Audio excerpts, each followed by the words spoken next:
Saya sudah lakukan coaching pada anggota tim saya, mentoring juga kayaknya udah deh.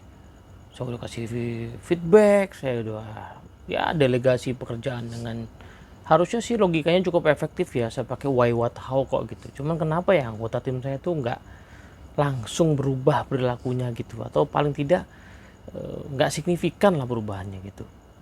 Nah, kalau pertanyaan-pertanyaan seperti ini menghantui pikiran teman-teman semua, maka kita akan bahas di video kali ini penyebabnya apa, kenapa coaching, mentoring dan sebagainya nggak jalan. Mungkin masalahnya bukan pada metodenya, tapi pada satu kata yang disebutkan di awal tadi, yaitu kata sudah. Maksudnya gimana? Yuk kita bahas di video kali ini.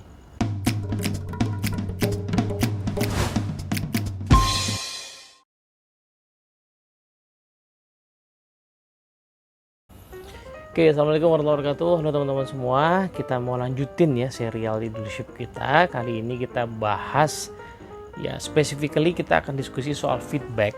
Tetapi kita mau tarik mundur dulu ya ke isu-isu yang sempat kita sebutkan tadi di depan, yaitu kenapa saya udah coaching, saya udah mentoring, ya kan? Kenapa saya udah delegasikan pekerjaan, kasih tugas, kasih instruksi dengan why what how, kok perilaku tim saya tidak sesemangat itu, tidak seantusias itu, kemudian tidak juga segera berubah ya, atau nggak signifikan lah perubahan perilakunya, masih aja perlu saya monitor ketat, saya pecut-pecut tanda kutip ya. Nah, kenapa kok tadi saya sebutkan bahwa kemungkinan penyebabnya bukan pada metodenya. Barangkali anggaplah metodenya benar, atau cara melakukan coachingnya benar. Barangkali ada kata yang sebenarnya mengandung ya makna di baliknya yang sangat yang sangat krusial untuk kita bedah. Nah, kata tersebut adalah kata sudah. Nah, kalau kita bedah lebih lanjut ya, sebenarnya kata sudah ini mengindikasikan bahwa sesuatu itu sudah dilakukan atau terjadinya di masa lalu. Jadi ada kesan di kata itu bahwa sesuatu yang sudah tadi itu bukan sesuatu yang sedang, dan juga bukan sesuatu yang akan ya, dia sudah berlalu dan tidak sedang berlangsung, dan karenanya mungkin juga tidak berlangsung lagi. Nah, pada saat saya mengatakan saya sudah coaching, berarti perilaku atau tindakan coaching itu adanya di masa lalu. Apakah sekarang saya masih melakukannya, saya masih merencanakannya? Sepertinya tidak. Apalagi di masa depan, lawang saya sudah lakukan kemarin aja kayaknya nggak ada efeknya kok. Nah, itu dia. Jadi satu kata kuncinya kata sudah. Kata sudah di situ mengindikasikan bahwa kita tuh sebenarnya berpikir bahwa manusia itu bisa diubah hanya dengan satu atau dua tindakan saja. Sekali coaching beres, dimentorin sekali berubah, gitu kan. Kita berpikir seperti itu. Padahal kenyataannya manusia selalu berubah secara bertahap. Ya.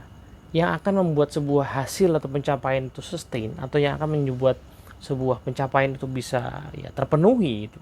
Kalau misalnya kita bicara targetnya gede gitu ya, ya target besar itu bisa terpenuhi kan pasti karena perilaku yang konsisten, yang dalam bahasa lainnya perilaku yang sudah tidak menjadi perilaku biasa, tapi sudah menjadi habit atau kebiasaan. Nah, ciri-ciri habit adalah perilaku tersebut sudah dilakukan tanpa dipikirkan lagi, atau sudah menjadi sesuatu yang menjadi bagian dari diri seseorang. Nah, artinya kalau kita tadi mengeluhkan bahwa sudah saya coaching perilakunya nggak berubah, berarti perilaku itu belum jadi habit. Sudah saya mentoring tapi kok nggak signifikan, berarti perilakunya belum jadi habit. Ya kan? Sudah saya kasih feedback, sudah saya instruksikan pekerjaan dengan cukup jelas why what how-nya, kenapa nggak termotivasi juga, ya berarti sekali lagi semua itu belum menjadi kebiasaan. Nah, maka pertanyaan kita kemudian sebenarnya adalah bagaimana sih sebenarnya sebuah perilaku itu menjadi kebiasaan, ya kan? Nah, ada beberapa riset yang menarik ya, tapi kalau kita coba summary dari berbagai riset tentang pembentukan kebiasaan, kita selalu menemukan bahwa ada range ya. Jadi ada perilaku atau kebiasaan yang terbentuk itu cukup cepat ya, durasinya belasan hari. Jadi kita membangun sebuah kebiasaan, kita ulangi setiap hari, mungkin tentunya mengulanginya dengan sebuah paksaan ya, atau dengan sebuah sistem ya. Kita tergabung di dalam sebuah komunitas atau organisasi tertentu, kita terpaksa melakukannya, tentunya awal-awalnya begitu. Nah, maka belasan hari sudah mulai menjadi habit. Itu yang paling cepat. Tetapi Ada juga kita temukan angka-angka yaitu sebuah kebiasaan seringkali terbentuknya, artinya betul-betul sudah naturalnya itu bisa hampir-hampir sampai setahun, yang perlu waktunya gitu. Nah, tapi kebanyakan mungkin kita akan menemukan bahwa habit itu terbentuk at least setidaknya hitungan bulannya, bisa 1, bisa 2, bisa 3 bulan. Barulah sesuatu menjadi habit. Ya kalau nggak percaya kita tes saja. Ya kita bangun habit baru lah, misalnya habit berolahraga kah, habit membaca buku kah, habit untuk membuat jurnal kah, habit untuk membersih-bersih rumah rapi-rapi kah. Semuanya pasti perlu waktu. Kalau judulnya pengen bikin habit ya. Dan itu selalu dimulai dari sesuatu yang kecil lalu meningkat pelan-pelan, baru akhirnya sesuatu menjadi habit. Kita membangun habit di anak kita, misalnya sudah punya anak, membangun habit untuk misalnya tentang bangun tidur ya, kemudian jam tidur, kemudian habit untuk mandi, habit untuk gosok gigi, kan semuanya perlu waktu. Ya, tidak ada satupun habit yang terbentuk ya tiba-tiba aja gitu, nggak ada. Semuanya pasti perlu waktu. Maka dari itu proses coaching yang kita lakukan pasti harus merupakan proses yang kontinu. Maka kata sudah itu tidak terlalu tepat sebenarnya. Nah, mungkin akan lebih efektif atau lebih pas pertanyaannya kalau saya lakukan coaching selama ini secara rutin, tapi hasilnya belum kelihatan. Apa ya? Atau bagaimana ya cara melakukan coaching yang lebih baik? Nah, itu barangkali lebih pas. Tapi kalau saya sudah coaching, mengesankan coaching itu sudah dilakukan dan ada ukurannya, ada batasannya gitu ya, ada dosisnya, lalu setelah dosis itu kita berharap semuanya berubah. Padahal nggak begitu. Ya kan? Padahal perilaku orang sekali lagi perlu sebuah proses untuk terbentuknya. Nah, paketan dari coaching sebenarnya adalah feedback, teman-teman semua. Maksudnya gimana? Jadi ada satu teori yang sangat populer ya, diteliti oleh Anders Ericsson, ditulis dalam bukunya Peak gitu, yang mempopulerkan adalah Malcolm Gladwell ya, tentang teori yang disebut sebagai teori 10.000 jam, yaitu orang akan sanggup ya menjadi ahli yang levelnya tingkat dunia di sebuah keahlian.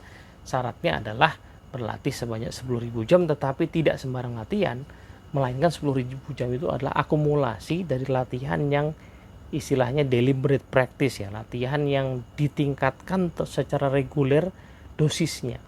Nah, itu artinya latihannya nggak sembarang latihan, latihannya adalah latihan yang terstruktur, latihan yang dipandu oleh para pelatih yang mumpuni, yang tahu ya model latihan benar itu seperti apa, lalu dinaikkan pelan-pelan dosisnya gitu. Jadi 10.000 jam ini tidak sembarang pokoknya diulangnya aja 10.000 jam, nggak begitu, tapi ada tahapannya dan terus meningkat tingkat kesulitannya.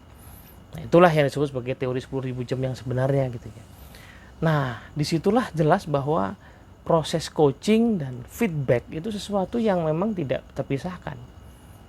Nah, proses coaching akan mengajak orang untuk bisa kemudian mengevaluasi ya, bagaimana dia perform selama ini, kemudian dia bisa merefleksi sebenarnya apa hal-hal yang sudah baik, apa hal-hal yang perlu diperbaiki.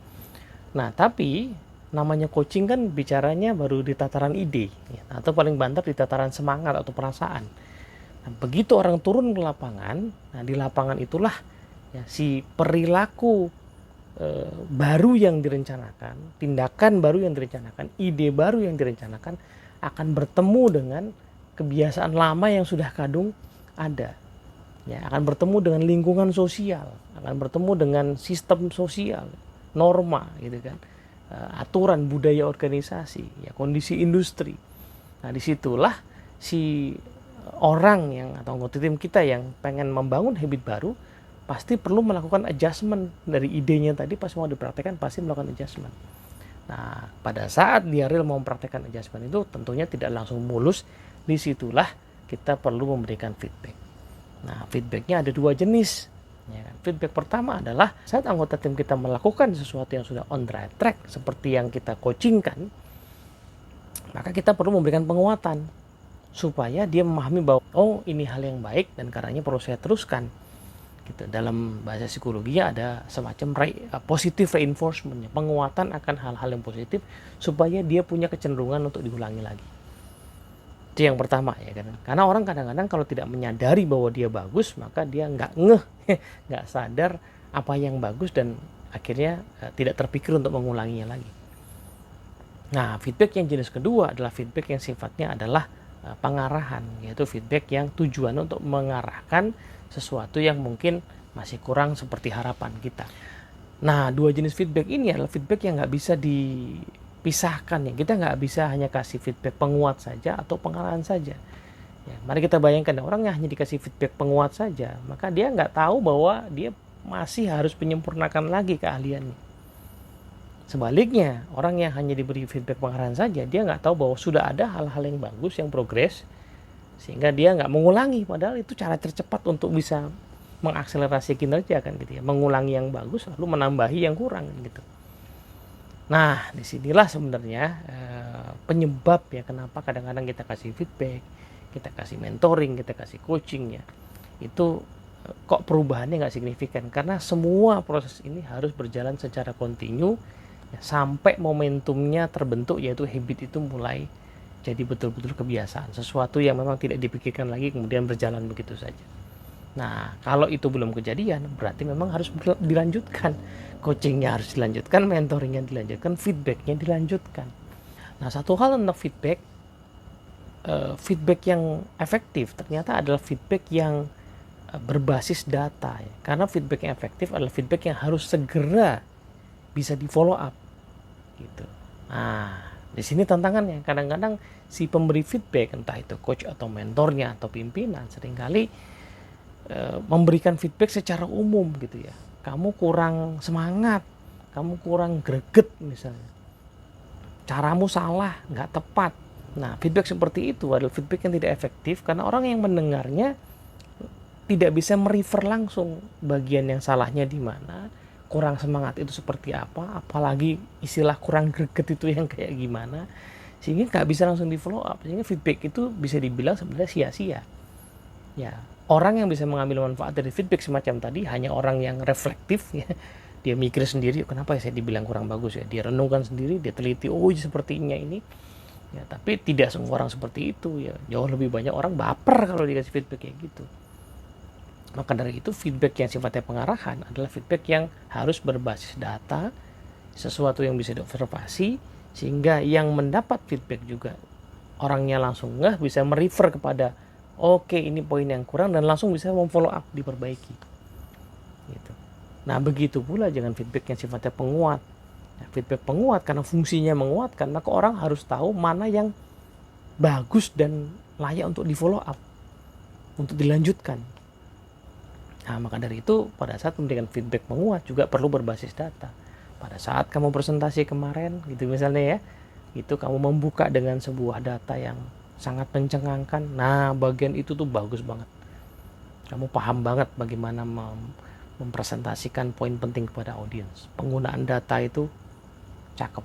Nah, orang langsung bisa merefer, oh cara saya pakai data itu, cara saya membuka itu yang bagus. Pada saat kamu kemarin presentasi, lalu kemudian ada yang bertanya, nah kamu bisa menjawab pertanyaan yang menurut saya itu cocok banget dengan tipe penanyanya, itu bagus banget. Nah, orang langsung merefer, oke, kemarin presentasinya kejadiannya saya ditanya, kemudian saya jawab, oh itu yang bagus ya. Orang langsung bisa merefer sehingga akan melihat feedback itu sebagai sesuatu yang oh ini berarti bisa saya lanjutin gitu. Di sisi lain dia akan tampak sebagai umpan balik yang betul-betul tulus. Nah, sebab feedback penguatan yang tidak berbasis data seringkali dianggap sebagai basa-basi. Ini cuma basa-basi, pengen membesar-besarkan hati aja. Kenapa ya? Karena nggak ada datanya gitu kan. Nah, coaching, mentoring, dan feedback itu adalah satu paket ya, kebiasaan para pemimpin yang nggak mungkin itu hanya dilakukan sesekali, apalagi hanya setahun sekali atau setahun dua kali. Itu adalah proses kontinu ya, terjadwal maupun tidak terjadwal. Yang terjadwalnya harus ada, yang tidak terjadwal juga harus ada ya kan. Kenapa kok begitu? Yang terjadwalnya apa tuh? Ya sudah kita bahas di video tentang leadership conversation ya kan, bahwa coaching itu atau one on one itu perlu bertahap gitu ya, perlu rutin ya, sekali lagi supaya menimbulkan trust yang lebih tinggi. Di samping tadi tuh memfollow up kemajuan perilaku, karena dia nggak bisa sekali kan. Nah, mentoring juga sama gitu ya. Nah, yang kedua ya, feedbacknya juga sama, feedback mesti continue, karena perubahan perilaku seseorang itu tidak bisa terjadi tiba-tiba. Pada saat kita kasih feedback, kita perlu pertimbangkan bahwa orang itu belajar dalam tahapan ya kan. Mari kita ingat-ingatlah masa kita kecil. Kita nggak mungkin kan belajar kalimat sebelum kita paham cara membaca tulisan dalam satu kata. Ya, dan kita nggak mungkin bisa baca tulisan dalam satu kata. Ya, membaca satu kata itu nggak mungkin kalau kita belum paham A, I, U, I, O atau alfabet. Ya, jadi alfabet dulu, kemudian merangkai ke dalam kata, ya, membaca kata, lalu dirangkai ke dalam kalimat, lalu paragraf, lalu tulisan, artikel, ya. Nah, ujung-ujungnya kita bisa membaca jurnal, artikel, ya, penelitian yang banyak sekali. Tapi semuanya ada tahapannya. Gak mungkin kita ajak orang belajar baca atau anak belajar baca langsung baca jurnal, gak mungkin. Gitu. Nah, begitu pula dengan segala kemampuan atau habit yang lain. Ya, kita nggak mungkin mengajak orang yang motivasinya sangat rendah, ya, level of engagementnya tuh dipatuh tapi menongkol, untuk tiba-tiba jadi orang yang kreatif dan inovatif. Itu impossible. Si patuh tapi mendongkol ini perlu dikasih coaching supaya dia at least, ya, mau melakukan pekerjaan yang selesai meskipun hitung-hitungan. Kalau oke, selesai meskipun hitung-hitungan, nanti naik pelan-pelan ke selesai dan proper, itu nggak hitung-hitungan. Lalu naik ke komitmen sepenuh hati, barulah kita bicara semangat kreativitas gitu. Jadi semua ada tahapannya. Maka dari itu yang perlu kita pertimbangkan pada saat coaching, mentoring dan juga memberikan feedback adalah berikan itu semua dalam tahapan. Disinilah, nah, saya pernah bikin video judulnya Leader as Educator sama Leader as Learning Designer. Karena kemampuan kita sebagai pemimpin sebenarnya adalah kemampuan untuk mendidik seseorang, gitu ya. Tidak hanya memastikan dia mencapai hasil, tapi mencapai hasilnya melalui keterdidikannya, karakter dan kompetensinya. Yang kedua adalah tentunya untuk mendidik itu kita perlu mendesainnya, proses belajar yang proper gitu. Kalau anak baru masuk, ya bagaimana tahapan belajarnya. Kalau seandainya dia udah experience setahun, dia punya bakat memimpin, bagaimana tahapannya. Kalau dia tidak berminat memimpin, dia ingin menjadi seorang spesialis, maka bagaimana tahapannya supaya makin ahli. Kalau dia punya isu dengan teamwork, bagaimana kita akan mengajari dia teamwork. Ya, nggak mungkin orang yang sangat penyendiri misalnya tiba-tiba bisa teamwork dengan sendirinya, nggak mungkin. Pasti perlu ada tahapannya. Nggak mungkin orang yang sangat tidak percaya diri lalu tiba-tiba pede, nggak mungkin. Perlu belajar dalam tahapan. Nggak mungkin orang yang egois terus tiba-tiba menjadi orang yang mau berkorban bagi tim, nggak mungkin. Pasti ada tahapannya. Nah, tahapan-tahapan itulah yang mesti kita pahami dan kemudian kita coaching dan feedback secara bertahap, ya, sehingga kemudian pelan-pelan kemampuan itu akan terbentuk. Disitulah, ya, maka tadi di awal saya katakan bahwa problem utamanya adalah penggunaan kata sudah. Sebab kata sudah itu mengindikasikan kita merasa sekali jadi coaching, mentoring, feedback itu akan mengubah segalanya. Padahal kejadian yang sesungguhnya adalah coaching, mentoring, feedback dan segala macam ing yang lain, ya, training gitu misalnya. Itu sesuatu yang continue yang perlu kita lakukan sampai seseorang terbangun kebiasaannya, terbangun kompetensinya. Setelah terbangun bagaimana? Tingkatkan lagi ke yang lain. Pasti selalu ada gap, ya, ketika orang kita beri tugas atau tantangan yang lebih tinggi lagi, pasti selalu ada gap yang baru yang muncul. Nah, gap baru ini kemudian yang perlu kita follow up dengan coaching, mentoring, feedback dan seterusnya. Moga-moga bermanfaat. Assalamualaikum warahmatullahi wabarakatuh.